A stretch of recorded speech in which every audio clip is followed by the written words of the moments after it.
멋진 신세계 제12장 버나드는 야만인이 열어주지 않아 잠긴 문 밖에서 소리를 질러댈 수밖에 없었다. 하지만 모두들 모여서 당신을 기다린단 말이에요. 기다릴 테면 기다리라 해요. 문에 막혀서 둔탁해진 목소리가 들려왔다. 하지만 당신도 잘 알잖아요. 목청을 한껏 뜯어 소리를 지르면서 설득력이 있는 목소리를 내기란 얼마나 어려운 일인가. 난 당신을 만나보라고 일부러 그들을 청했다고요. 내가 그들을 만나고 싶은지 여부를 당신은 나한테 먼저 물어봤어야 했어요. 하지만 전에는 당신이 항상 만나러 왔잖아요, 존. 바로 그 이유 때문에 난 다시 가고 싶지 않아요. 나를 생각해서라도... 버나드가 소리를 질러가며 비위를 맞추려고 애썼다. 나를 생각해서라도 가지 않겠어요? 싫어요. 그거 진심으로 하는 얘기예요? 그래요. 절망에 빠져 버나드가 애원했다. 그럼 난 어떻게 하죠? 가서 죽어버려요. 격분한 목소리가 안에서 소리쳤다. 하지만 오늘 밤에는 캔터베리 공동체 합창원 대원장이 그곳에 참석해요. 버나드는 울음을 터뜨리기 직전이었다. 아이야, 탁화. 야만인이 합창원 대원장에 대해서 그가 느끼는 바를 제대로 표현할 수 있는 길은 주니어를 통해서뿐이었다. 이 소설에서 등장하는 주니어 표현에 대해서는 의견이 분분한데 이것은 땅바닥에 침을 뱉는다는 경멸의 뜻이 담겼다는 견해도 있음.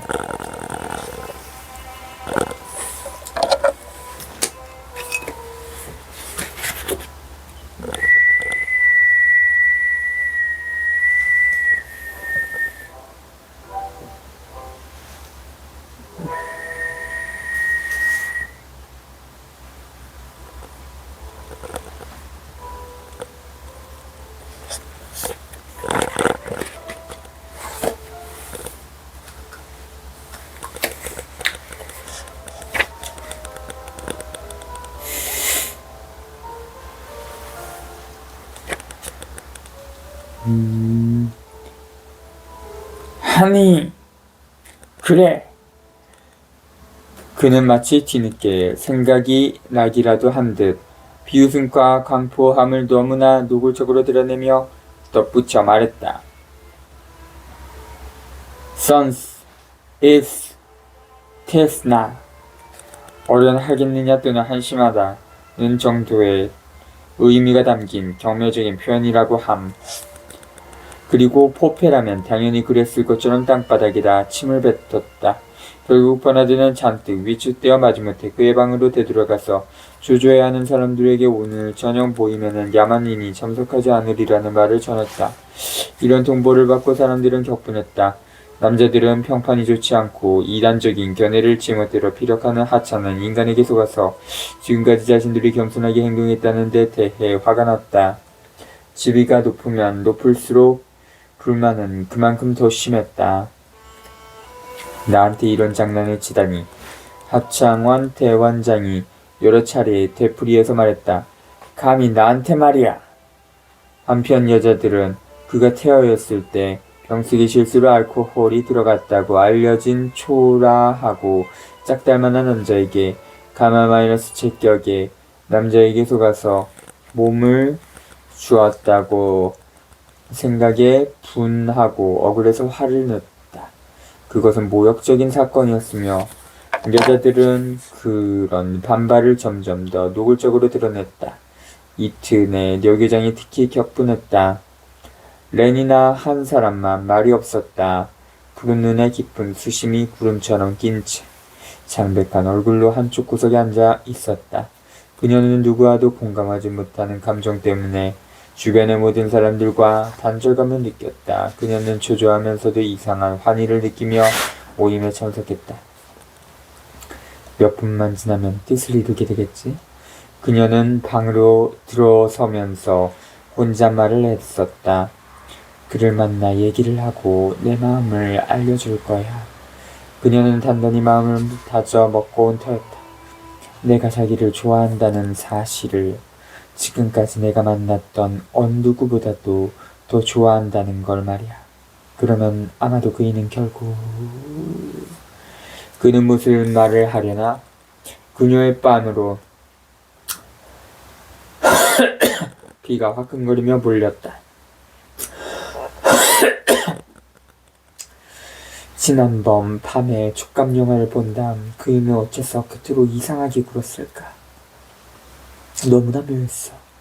하지만 나는 그가 정말로 나를 좋아한다고 믿어. 절대적으로 믿어.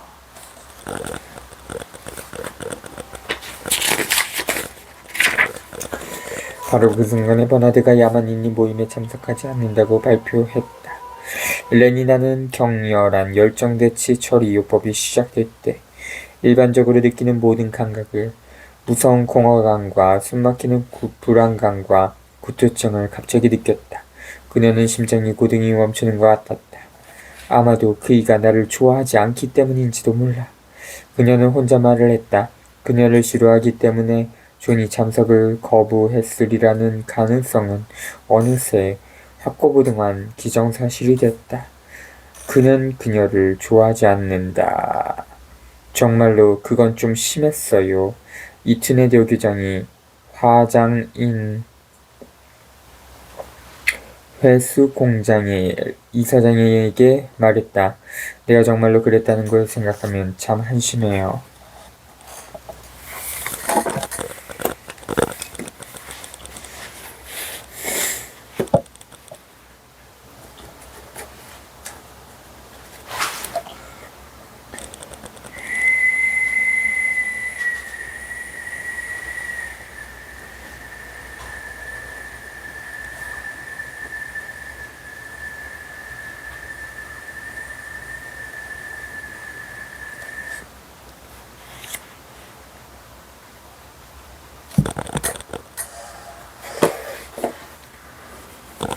그래요. 페니 크라운의 목소리가 들려왔다. 알코올에 관한 소문은 틀림없는 사실이에요. 내가 아는 어떤 사람은 그때 당시에 태아저 해장고에서 근무했던 사람과 잘 아는 사이예요. 내 친구가 그 여자한테 들은 얘기를 나한테 해줬는데 너무하군요. 너무했어요. 공동체 합창원 대원장과 공감을 느끼며 헨리 포스터가 말했다. 이런 사실을 알면 혹시 대원장님께서 관심을 가지실지 모르겠습니다만 우리 정 국장님은 그를 아이슬란드로 전출시키려던 참이었어요. 팽팽한 풍선 같았던 버넌드의 자신감은 한마디 한마디의 말에 찔려 수많은 상처를 통해 바람이 빠졌다. 마음이 산란하고 불안하고 주눅이 든 그는 창백한 얼굴로 두서없이 어물어물 변명을 늘어놓으며 손님는 사이를 돌아다녔다. 그리고 다음 모임에는 틀림없이 야만인이 참석할 거라고 다짐하면서 사람들더러 자리에 앉아 카로틴 샌드위치와 얇게 썬 비타민 A 파이 조각과 대용 샴페인 한 잔을 들라고 권했다. 그들은 마지못해 먹기는 했지만 그를 못 본 채 했고 샴페인을 마시면서도 그의 변전에서 무리하게 굴거나 마치 그가 눈에 보이지 않는 듯 큰 소리로 기분 나쁘게 자기들끼리 그에 관한 얘기를 나눴다. 이제는 말입니다. 나의 친구들이여. 보드의 날 기념행사를 이끌고 나가던 캔터베리의 공동체 합창원 대원장이 아름답고 낭랑한 목소리로 말했다. 그럼 나의 친구들이여. 이제 시간이 됐는데 싶으니... 그는 몸을 일으켜 유리잔을 내려놓고는 자줏빛 인조견 조끼에 떨어진 음식 부스러기를 털고 문으로 향했다. 버나드가 달려가서 그의 앞을 가로막았다. 정말 꼭 가셔야 하나요, 대원장님? 아직 시간이 너무 이른데요. 제 생각에는... 그렇다. 초청장을 보내기만 하면 공동체 합창원 대원장이 이를 받아줄 거라고 레니나가 그에게 슬그머니 귀띔을 해주었을 때 그는 온갖 희망을 다 품었었다. 아시겠지만 대원장님은 정말로 상냥한 분이라고요. 그녀는 버나드에게 램버스에서 그녀가 보낸 주말을 기념하는 뜻으로 대원장이 그녀에게 주었던 티 모양으로 만든 작은 황금 지퍼 쫌새를 보여주었다. 그래서 버나드는 초청자마다 캔터버리 공동체 합창원 대원장과 야만인을 만날 기회를 마련하는 뜻에서라고 의기양양하게 써넣었다. 그런데 야만인은 하필이면 오늘 저녁을 골라서 방 안에 틀어박혀 문을 걸어 닫고는 아니! 라고 소리를 질렀고 버나드가 주니어를 몰라서 다행이었지만 심지어는 선스 에쏘 젠나 라고도 소리를 쳤다. 버나드의 생애 전체에 절정에 달했을지도 모르는 그 순간이 결국은 그의 가장 수치스러운 순간이 됐다. 저는 너무나 많은 기대를 걸었는데 그는 더듬거리는 말투로 되풀이하며 애절하고도 실망한 눈으로 위대한 인물을 올려다봤다. 이북의 젊은 친구, 엄숙하고 근엄한 어조로 합창원 대원장이 큰소리로 말하자 모두들 잠잠해졌다. 내가 충고를 한마디 해주겠어요. 그는 버나드에게 손가락을 흔들어 보였다. 너무 늦기 전에 말이에요. 좋은 충고를 한마디 해주죠. 그의 목소리가 음산해졌다. 처신을 바르게 해요. 젊은 친구, 처신을 바르게 해야 한다. 대원장은 그의 머리 위로 티를 긋고는 돌아섰다. 우리 렌이나 그가 어조를 바꿔서 말했다. 라고 같이 갑시다. 고분고분하게. 하지만 그녀에게 베풀어진 영광을 전혀 인식하지 못해서 미소를 짓거나 우쭐해 하지도 않으며 레니아는 그를 따라 방에서 나갔다. 다른 손님들도 적절한 시간 간격을 두고 뒤따라 나갔다. 마지막 사람이 문을 콱 닫았다. 버나드는 완전히 혼자 남았다. 구멍이 뚫려 완전히 바람이 빠져버린 그의 의자에 털썩 주저앉아 그 두 손으로 얼굴을 가리고 흐느껴 울기 시작했다. 하지만 몇 분 후에 그는 생각을 고쳐먹고 소마 네아를 먹었다.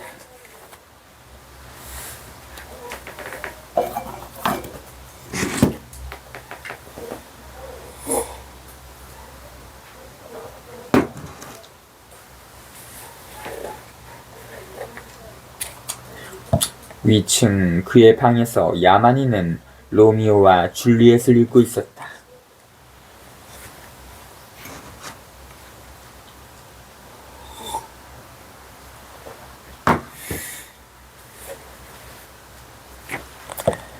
레니나와 합창원 대원장은 램버스 궁전의 옥상에서 내렸다. 어서 서둘러요, 우리 젊은 아가씨. 승강기 입구에서 대원장이 초조하게 소리쳤다. 달을 구경하느라 잠깐 우물쭈물하던 레니나가 눈을 떨구고는 옥상을 가로질러 그에게로 달려갔다.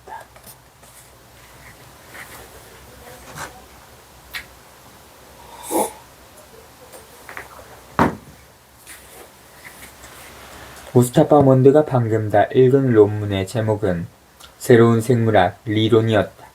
그는 깊은 생각에 잠겨 얼굴을 찡그리고 얼마 동안 앉아있다가 펜을 집어 속표지에다 갈겼었다. 저자가 목적성 개념을 다루는 수학적인 방법은 아주 우수하고 새롭지만 이단적인 면이 보이기 때문에 현재의 사회체제에서는 위험한 반발의 잠재력을 지닌다. 출판 불가. 그는 출판을 금지한다는 마지막 말에다 밑줄을 그었다. 저자는 감시의 대상이 되어야 한다. 그를 세인트 헬레나의 해양생물연구소로 전출시킬 필요가 있을지도 모름. 불쌍하구만. 그는 성명을 하면서 생각했다. 그것은 사실 걸작이라고 해야 마땅할 작품이었다.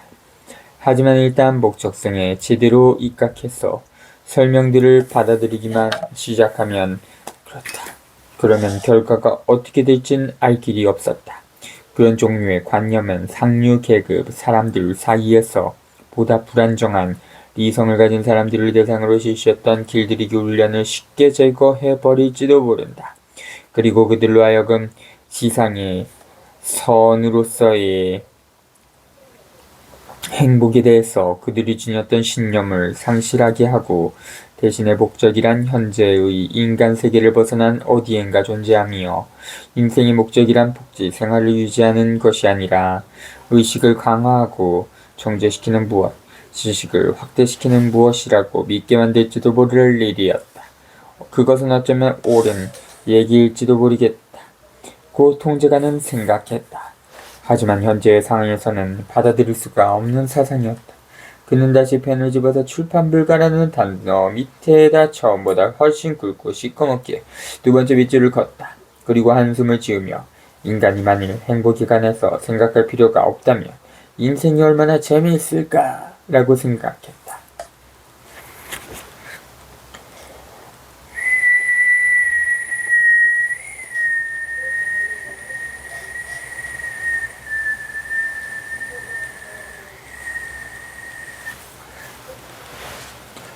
지상에서는 지극히 높은 선 혹은 지구의 선 그런 뜻입니다.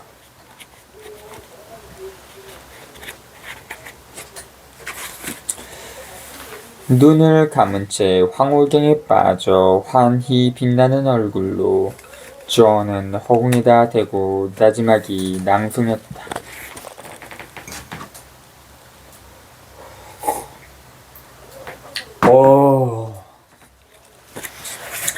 그녀는 횃불더러 환하게 타오르라고 가르치는구나. 그녀는 에티오피아인의 귀에 걸린 값비싼 보석처럼 어두운 밤의 뺨에 매달려 있는 듯하니 불사리에게는 너무 소중한 아름다움이요 땅에서는 너무 아깝도다. 로미오와 줄리엣 1막 5장 45에서 48행으로 로미오가 무도회에서 줄리엣을 보고 하는 말. 황금빛 T형 목걸이가 레니나의 가슴에서 빛났다. 대원장은 쾌활하게 그것을 손에 쥐고는 장난스럽게 잡아당겼다. 전 소마를 2g쯤 먹는 게 좋겠어요. 오랜 침묵을 깨고 레니나가 불쑥 말했다.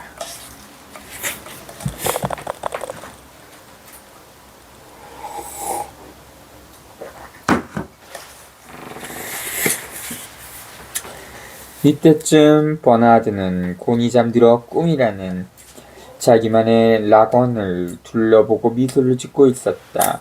미소를 짓고 또 지었다.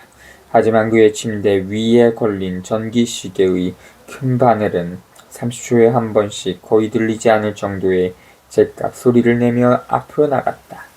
제깍, 제깍, 제깍, 제깍. 그리고 아침이 됐다. 버나드는 다시 공간과 시간의 비참한 현실로 되돌아왔다. 지극히 침울한 기분으로 그는 택시를 타고 숙성훈련본부로 출근했다. 성공의 도치감이 물거품처럼 사라졌고 그는 다시 과거의 자신으로 돌아갔다. 지난 몇 주일 동안 일시적으로 부풀었던 풍성과는 대조적으로 과거의 자아는 어느 때보다 무거운 주변의 분위기 속에 가라앉았다. 이렇듯 맥이 풀린 버나드에게 야만인은 예기치 않았던 동정적인 반응을 보였다. 당신은 말파이스에서의 모습과 훨씬 가까워졌어요. 버나드의 처량한 얘기를 듣고 그가 말했다. 우리가 처음같이 얘기를 나눴던 때를 기억하나요? 작은 집 밖에서요. 당신은 그때의 모습을 되찾았어요. 그건 내가 다시 불행해졌기 때문이에요. 글쎄요. 난 이곳에서 당신들이 누리는 그런 거짓된 가짜 행복을 느끼기보다는 차라리 불행해지고 싶은데요. 난 그런 행복이 좋아요. 버나드가 씁쓸하게 말했다. 모든 기쁨의 원인이 당신이었을 때라면 말입니다. 내가 마련한 모임에 참석하지 않겠다고 거절했어. 모든 사람이 나를 적으로 삼게 만들다니. 그는 자신이 하는 말이 어처구니없고 부당하다는 사실을 알고 있었다. 그토록 하찮은 실수를 저질렀다고 해서 적으로 돌변해 사람을 괴롭히려는 못된 친구들에 관해서 방금 야만인이 한 모든 얘기에 진실성을 속마음으로 받아들였고 나중에는 공공연히 그렇게 시인하기까지 했다. 하지만 이런 사실을 시인하면서도 친구의 동정과 공감이 이제는 그에게 남은 유일한 위안이라는 것을 알면서도 버나드는 야만인에 대한 순수한 애정과 함께 은밀한 불만을 뒤틀린 마음속에 계속 품고 있었다. 그래서 그에게 약간의 분풀이를 하려고 여러 작전을 곰곰이 궁리해봤다. 합창원 대원장에게 불만을 품어봤자 아무 소용이 없었고 유리병 처리실 실장이나 기능 설정 보조원에게 복수를 할 가능성 또한 없었다. 버나드는 야만인이라면 승자로 삼기에 다른 사람들보다 무척 만만해 보였고 다루기가 아주 쉬운 대상이라는 생각이 들었다. 친구가 지닌 한 가지 중요한 기능이란 적들에게 가하고 싶기는 하지만 그렇게 하기가 어려운 보복들을 보다 온건하고 상징적인 형태로 기꺼이 감수한다는 것이다. 버나드가 희생자로 삼을 만한 또 다른 친구는 헬르몰츠였다. 그가 한창 인기를 누릴 때는 간직할 가치조차 없다고 생각했던 우정을 다시 한번 요청했을 때 헬르몰츠는 기꺼이 좌절에 빠진 그를 찾아왔다. 헬름홀츠는 마치 그들 사이에 마찰이 있었다는 사실을 완전히 망각한 듯 불평이나 비판조차 없이 그에게 우정을 그냥 베풀어줬다. 버나드는 그런 너그러움 앞에서 감동과 동시에 부끄러움을 느꼈다. 더욱이 그것이 소마에 의존한 것이 아니라 온전히 헬름홀츠의 인간성에서 우러난 너그러움이었기 때문에 그만큼 더 놀랍고 굴욕적인 수치심까지 느꼈다. 잊어버리고 용서하는 너그러움을 베풀기 위해 헬름홀츠는 반그름의 소마를 취할 필요가 없었다. 헬름홀츠에게는 그것이 그냥 몸에 밴 일상적인 태도였다. 버나드는 친구를 되찾게 되어서 그나큰 위안을 얻었으므로 마땅히 고마워했고 또한 화가 나기도 했다.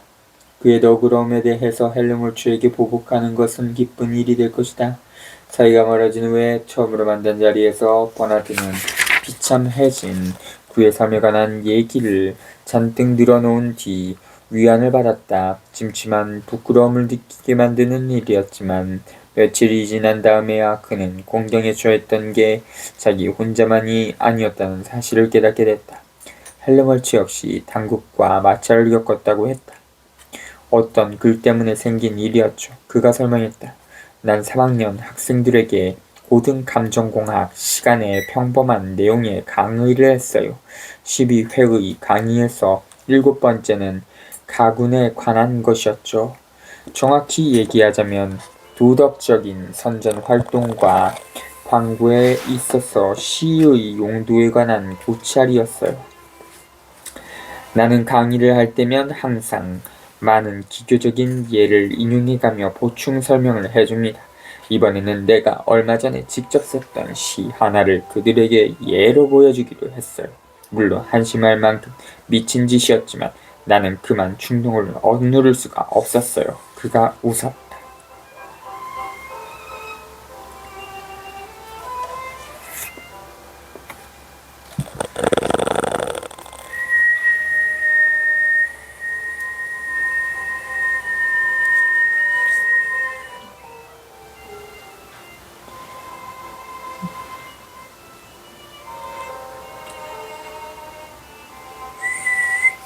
가군의 각전 다리.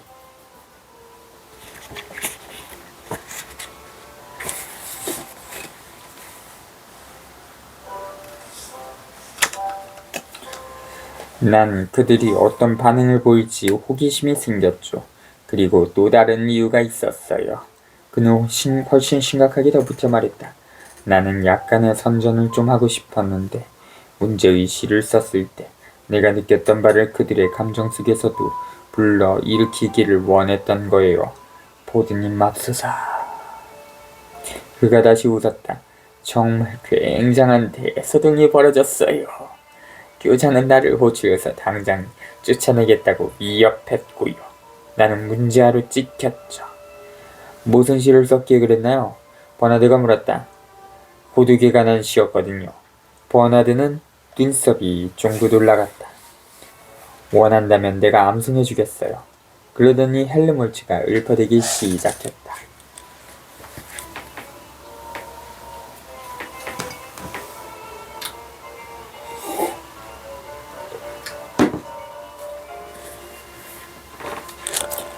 어제의 모임. 북채는 남았지만 북은 찢어졌고 도시로 잦아든 한밤중 공허한 정적 속에서 울리는 피리 소리, 꼭 담은 입술들, 잠든 얼굴들, 모든 기계는 멈췄고 군중이 모였던 곳에는 지저분하고 고요한 공간들만 남았으니 모든 침묵이 환희하고 큰소리로 뜨는 나지막이 흐느껴 울고 얘기를 하지만 그 목소리를 나는 알지 못하더라.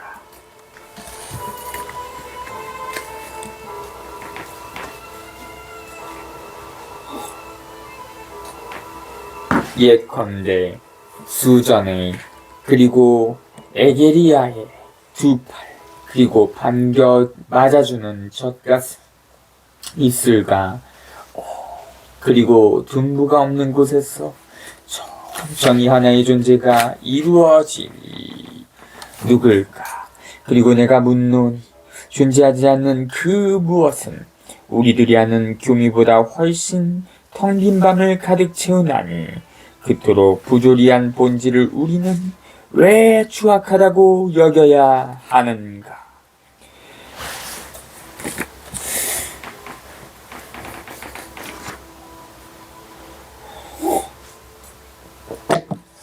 그러니까 난 그걸 예로 들었고 학생들이 날 교장에게 일러바쳤죠. 놀랄만한 일도 아니군요.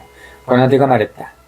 그건 그들이 받은 모든 수면 강의와 완전히 상반되는 내용이니까요. 고독을 비난하는 경고를 학생들이 적어도 25만 번은 들었다는 걸 잊지 말아요. 나도 알아요. 하지만 결과가 어떨지 난 알고 싶었어요. 이제는 알게 됐잖아요. 헬름홀츠는 웃기만 했다. 잠깐 침묵을 지킨 다음에 그가 말했다. 난 마치 글을 쓸만한 어떤 대상을 이제 막 발견하기 시작한 듯한 기분이 들어요. 내가 내면에 지녔다고 느끼는 어떤 힘, 그런 잠재적인 잉여분의 힘을 스스로 사용하게 된 느낌이에요. 무언가가 나를 찾아오고 있는 것 같아요. 버나드는 그 모든 곤경에도 불구하고 그가 무척 행복해 보인다고 생각했다. 헬름홀츠와 야만이는 첫눈에 서로 호감을 느꼈다. 그들의 사이가 어찌나 좋았는지 버나드는 심한 질투의 아픔을 느낄 지경이었다. 최근 여러 주일 동안에 버나드와 야만인이 어느 정도 가까워지기는 했었지만 헬름홀츠가 순식간에 야만인과 가까워진 만큼 그렇게까지 친밀했던 적은 한 번도 없었다.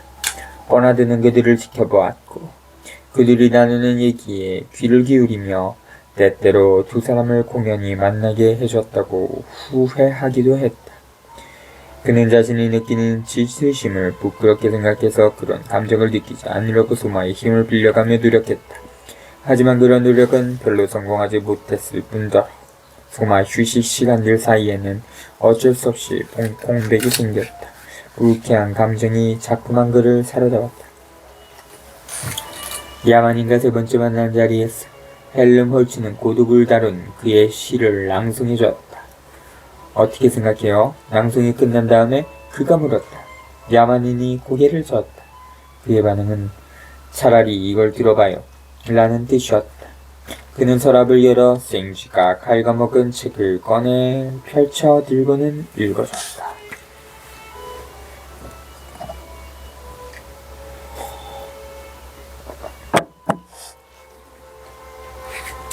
가장 큰 소리로 우는 소리를 외딴 아라비아 눈물나무에 앉아 슬픈 소식을 전하는 나파리되게 하여 사랑에 숨겨졌던 로잘린의 아픔 러브스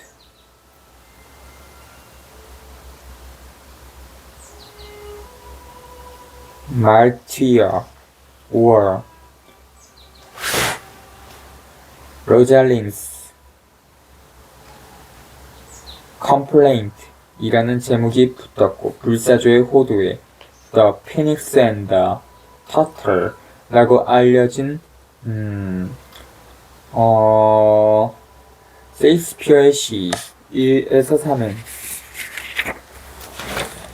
헬름홀츠는 점점 고조되는 흥분감을 느끼며 귀를 기울였다. 외딴 아라비아 눈물나무라는 구절에서 그는 깜짝 놀랐고 그대 소리치는 예언자예요. 불사조와 오도회의 이연 일행에서는 갑자기 기뻐하며 빙그레 미소를 쳤다. 그런가 하면 포악한 모든 날개 달린 새들아, 같은 시의 3년 이행에서는 피기가 뺨으로 불렸지만 죽음의 음악에서는 얼굴이 창백해지더니 여태껏 드러내지 않았던 격한 감정을 보이며 몸을 떨었다. 죽음의 음악, 같은 시의 4연이행. 야만이는 계속해서 읽어내려갔다. 이렇듯 속성이 뒤흔들리니 자아는 같지 아니하고 하나의 본성의 명칭만 둘이었으니 둘로도 하나로도 분리지 못하니라.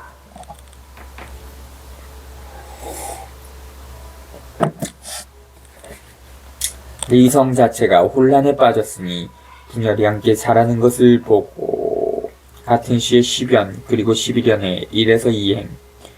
흥겹고도 흥겹구나. 낭송을 가로막으려고 버나드가 불쾌하고 커다란 소리로 웃으며 말했다. 꼭 친목 창가 같네요. 그는 자기를 좋아하는 것보다 훨씬 더 서로를 좋아하는 두 친구에게 복수를 하려는 생각이었다. 그 후 두세 차례 다시 만나는 과정에서 그는 이러 하찮은 보복 행위를 자주 반복했다. 헬름홀츠와 야만인이 각별히 좋아하는 보석 같은 쉬를 그가 훼손시키거나 욕되게 하면 두 사람이 모두 심한 고통을 받았기 때문에 보복은 지극히 효과적이고도 간단한 방법으로 이루어졌다. 결국 헬름홀츠는 또다시 그런 식으로 방해를 했다가는 버나드를 방에서 쫓아내겠다고 겁을 줬다. 그러나 다음 만남에서 가장 굴욕적인 방해는 이상하게도 헬름홀츠 자신이 저지르고 말았다. 야만인은 로미오와 줄리엣을 큰 소리로 읽는 중이었는데 항상 자신이 로미오이며 레니나는 줄리엣이라고 생각했기 때문에 강렬하고도 떨리는 격정에 휩싸인 상태에서 읽어내려갔다. 헬름홀츠는 두 연인이 처음 만나는 장면의 대사를 어리둥절하면서도 흥미있게 들었다. 정원에서 벌어지는 장면, 이막 케플렛 집 정원에서 벌어지는 장면을 뜻함은 시적인 감흥이 그를 기쁘게 해줬지만 거기에 묘사된 감정은 웃음이 절로 나오게 만들었다. 여자 하나 갖기에 비해 그토록 수선을 떨다니 그것은 퍽이나 우스꽝스러운 짓이었다. 하지만 대사를 한 구절 한 구절 자세히 뜯어 살펴보면 거기에 담긴 감정의 구조는 기막힌 걸작품이었다. 이 친구 말입니다. 그가 말했다. 그만하면 이곳의 최고 선전 기술자들이 완전히 무색해질 지경이로군요. 야만인이 의기양양하게 미소를 짓고는 계속해서 읽어내려갔다. 모든 일이 그런대로 무사하게 넘어갔지만 산막의 마지막 장에서 케플렛과 그의 아내가 줄리엣을 강제로 페리스와 결혼시키려고 못살개국이 시작하면서 사정이 달라졌다. 헬름홀츠는 이 대목이 진행되는 동안 줄곧 초조해했다. 야만인이 애처롭게 줄리엣의 대사를 읊었다. 내 가슴 속에 슬픔을 꿰뚫어보는 자비로운 마음이 저 구름 속에 없나요? 오, 사랑하는 어머니시여, 저를 버리지 마시옵고 이 결혼을 한 달 한 주일만 미루시거나 그렇지 못하시겠으면 티볼트가 누워있는 저 컴컴한 무덤 속에 신방을 차려주소서. 산막 5장 198에서 204행. 아버지가 퇴장한 다음 어머니에게 애원하는 내용.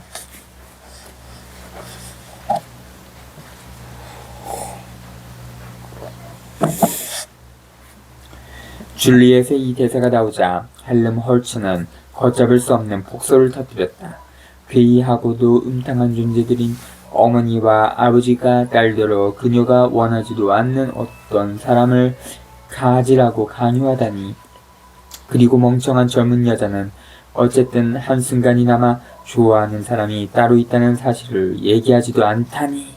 그렇지 않아도 어처구니 없는 음담패설 같기만 하더니 이 침대자 견딜 수 없는 정도로 웃겼다. 그는 터져나오려는 웃음을 참느라 무척이를 썼다.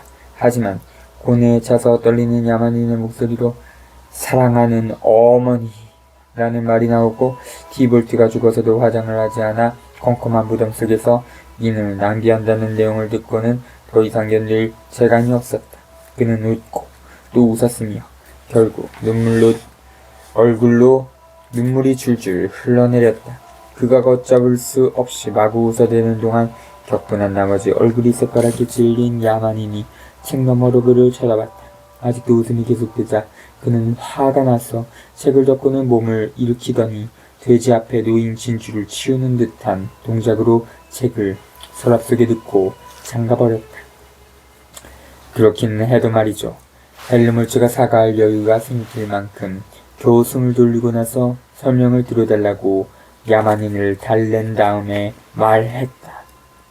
이쯤에서는 그런 우스꽝스럽고 이치광이 같은 상황이 필요하다는 건 나도 이해를 하겠는데 하기야 그보다 더 잘 써낼 수도 없는 노릇이겠죠.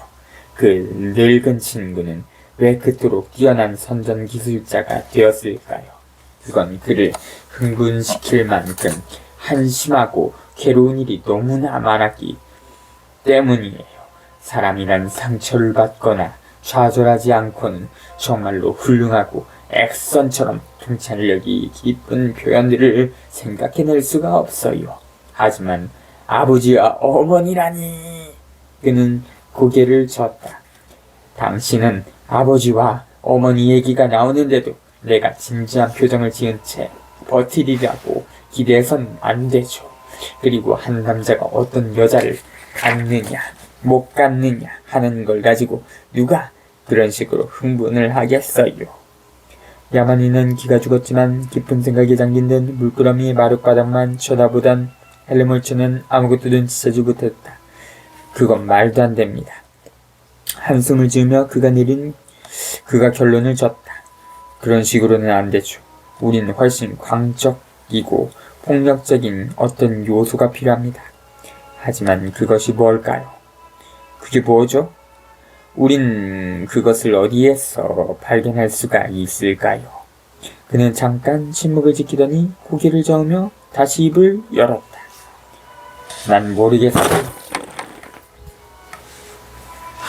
모르겠다고요.